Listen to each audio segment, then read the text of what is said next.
Dugaan suap pengadaan barang atau jasa terkait bansos penanganan COVID-19 di Kementerian Sosial.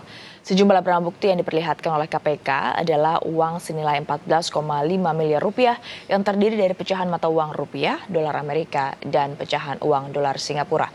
Seluruh uang ini dimasukkan ke dalam 7 buah koper berukuran besar dan juga ada yang sedang, tas ransel, serta amplop.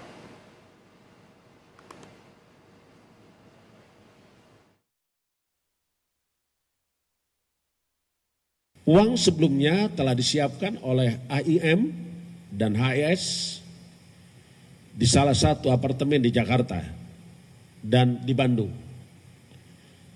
Yang disimpan di dalam 7 koper, 3 tas ransel, dan amplop yang jumlahnya kurang lebih 14,5 miliar.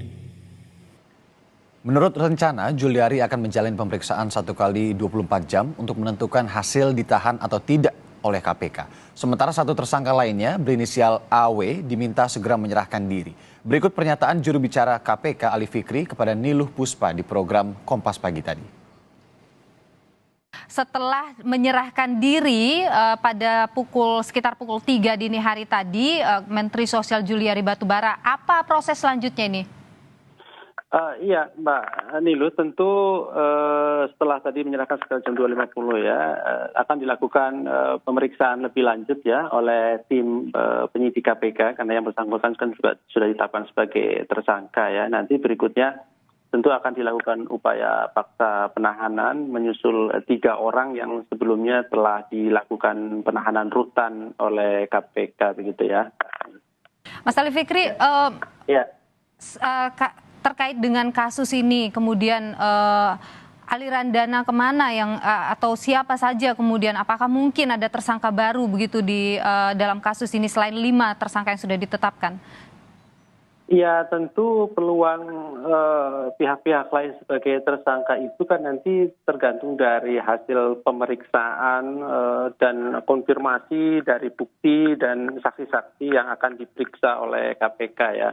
Artinya kalau dari konstruksi perkara yang ada ya sangat dimungkinkan kemudian sejauh ada bukti permulaan yang cukup untuk menetapkan pihak lain sebagai tersangka pasti akan kami lakukan gitu ya Mbak Nilo.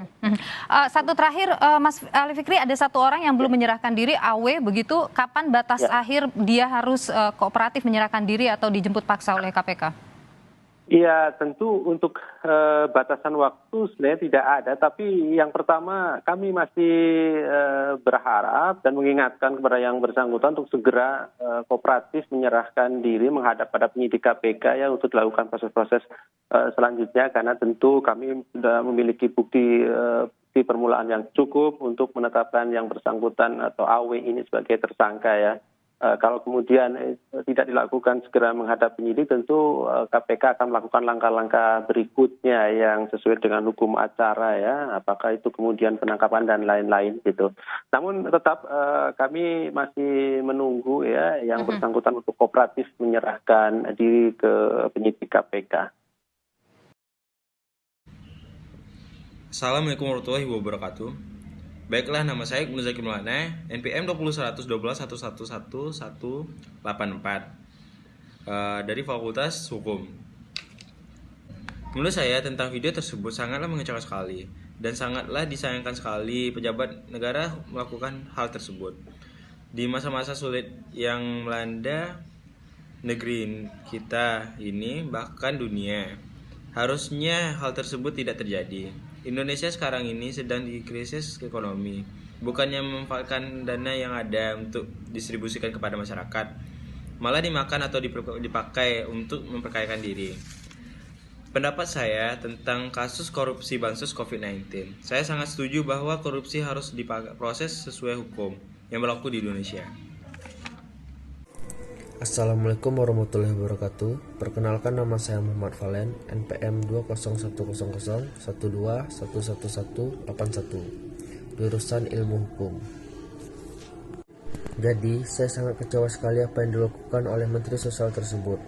Bukan hanya saya, tetapi masyarakat pasti sangat kecewa sekali karena haknya sudah dipakai oleh orang yang tidak bertanggung jawab untuk pribadinya. KPK harus mengusut tuntas kasus tersebut supaya tidak ada kejadian yang sama nantinya. Dan orang tersebut harus dihukum seberat-beratnya supaya dia jera dan menyesal telah memakan hak masyarakat Indonesia yang sangat membutuhkan bantuan sosial tersebut. Assalamualaikum warahmatullahi wabarakatuh. Perkenalkan, nama saya Zarif Syarifto dengan nomor MPM 20100 12111198. Saya berasal dari Fakultas Hukum Universitas Mahota. Pemerintah telah berupaya keras untuk mencarikan dana yang sangat besar untuk didistribusikan kepada masyarakat. Dan yang bertugas untuk menyalurkan dana tersebut yaitu Menteri Sosial. Seharusnya sebagai yang mewakili pemerintah untuk membagikan dana sosial tersebut harus benar-benar disalurkan kepada masyarakat yang membutuhkan, supaya masyarakat dapat memanfaatkan bantuan tersebut untuk memenuhi kebutuhannya selama di masa pandemi. Bukannya membuat masyarakat lebih tenang di masa pandemi ini, malah membuat hidup masyarakat menjadi sengsara karena ulah orang yang tidak bertanggung jawab. Masyarakat sangat membutuhkan sekali bantuan sosial tersebut karena banyak dari masyarakat yang terkena PHK karena pandemi. Hal tersebut membuat masyarakat sulit untuk memenuhi kebutuhannya sehari-hari.